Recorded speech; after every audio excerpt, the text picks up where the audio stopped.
تعليقات كتير جدا من متابعين كتير قوي بيقولوا ان العربيات الكهرباء عمرها اقل من العربيات البنزين، وان بعد 10 سنين العربية مش هتسوى حاجة. في الفيديو ده هنعرف حضراتكم العمر الافتراضي للعربيات الكهرباء بالتفصيل. اول حاجة هنقارنها في العربيتين هو الموتور. العمر الافتراضي للموتور البنزين مقابل الكهرباء.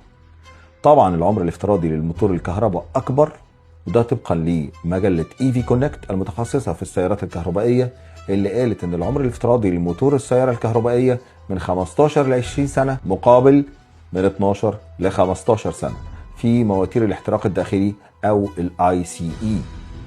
ده طبعا بيرجع لبساطه موتور العربيه الكهرباء اللي ما فيهوش لا بوجيهات ولا سيور ولا فلاتر ولا زيوت ولا احتكاك او احتراق داخلي.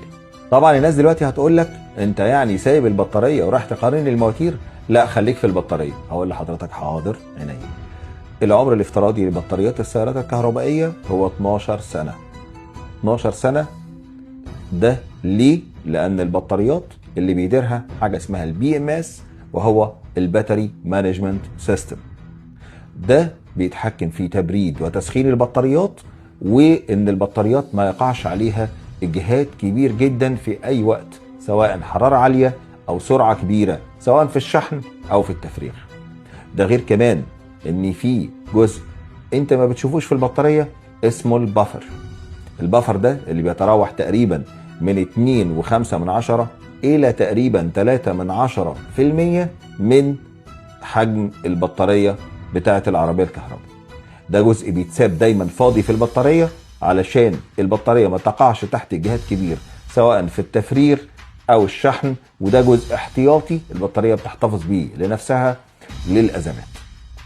هو ده اللي بيخلي عمر البطارية الكهرباء تقريبا من 2000 ل 4000 دورة شحن لكل بطارية في العربيات الكهرباء في العربيات الحديثة اللي موجودة حاليا. تجارب بتاعة الديجريشن بتاع بطاريات العربيات الكهرباء او الامثلة اللي موجودة كتيرة جدا، مش هنقدر نحصرها في الفيديو ده، ولكن هقول لحضراتكم على تجربة شخصية ليا انا. عربية كانت معايا 205 ألف كيلومتر، عربية فولكس فاجن اي جولف، بعتها وهي ماشية 205 ألف كيلومتر، وكانت كفاءة البطارية بتاعتها حوالي 97%. الأمثلة من الموضوع ده كتيرة جدا، ولو دخلت بحثت هتلاقي أمثلة كتيرة جدا لعربيات ماشية 300 ألف و400 ألف ويمكن كمان 500 ألف، والبطارية وصلت فقط إلى 80% من كفاءتها. وده طبعا هيعرفنا حاجة مهمة جدا، إن بطاريات العربيات الكهرباء ما بتبص فجأة. هي بطاريات بتقل كفاءتها تدريجيا، نظرا لأن بيتحكم في ده هو الباتري مانجمنت سيستم، اللي هو نظام التحكم في التبريد او التسخين او الاجهاد للبطاريات. يعني لما تلاقي حد ادى لحضرتك ضمان على بطارية عربيتك الكهرباء 8 سنين او 100 ألف كيلومتر او 150 ألف كيلومتر، فده مش كرم منه، ده ثقة في التصميم الهندسي والاداء بتاع البطاريات اللي وصلت ليه التكنولوجيا في الوقت الحاضر.